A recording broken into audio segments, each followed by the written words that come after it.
I've contacted the Prime Minister this morning to let him know of my plans, and he's accepted my resignation. Firstly, I want to say that it's been a privilege to serve the people of New Zealand as a Cabinet Minister in this national government, but I believe that I've failed to live up to my own standards, and for that I'm embarrassed and immensely sorry. The decision today comes after I've had a closer look at my ministerial credit card expenses covering the past 18 months. As I explained earlier this week, I was not as familiar as I should have been with the rules. In fact, I was careless.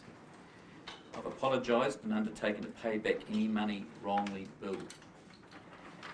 However, a closer inspection of my accounts has revealed an error in addition to that already in the public arena.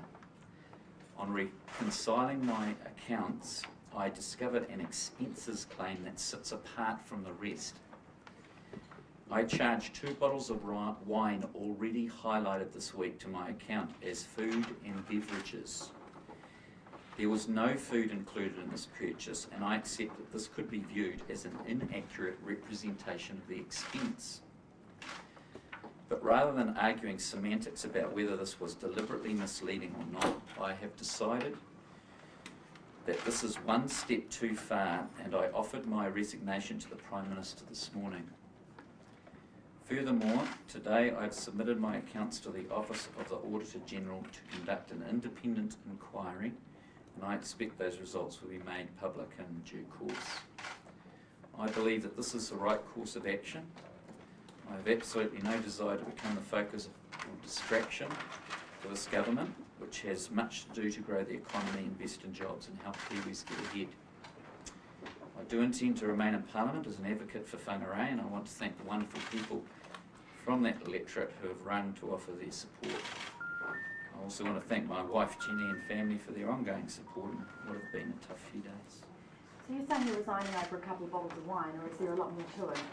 Well, as you'll see, we'll pass you out the receipts that I signed in my claim form, and I wrote food and beverages on 2 of them. And one of them is beverages, it's not food, and that's incorrect.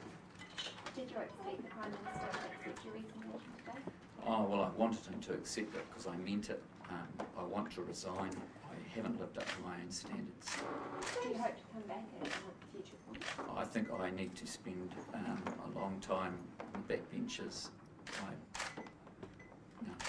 What did the Prime Minister say? It's strange to me that it's just that you've just declared it was food and beverage, not just beverages. Hardly seems a criminal reason to resign, if you like. You said you've looked at your expenses over 18 months. Is there more to it than just that? Well, as you know, I've had to pay back, or felt the need to pay back, costs associated with my family, who often travel with me because that's part of our strategy my strategy to involve the family as much as possible in a job that can be quite difficult for families. So I've had to pay back, things that have been charged, and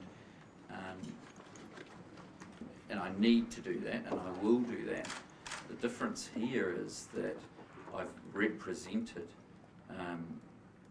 I've signed a document that is not accurate, and that's a step too far. It's just a step too far. Is that because you told the Prime Minister one thing and he put you on a final warning, and then now this is what tipped it over the edge? No, I tipped, tipped it over the edge for me.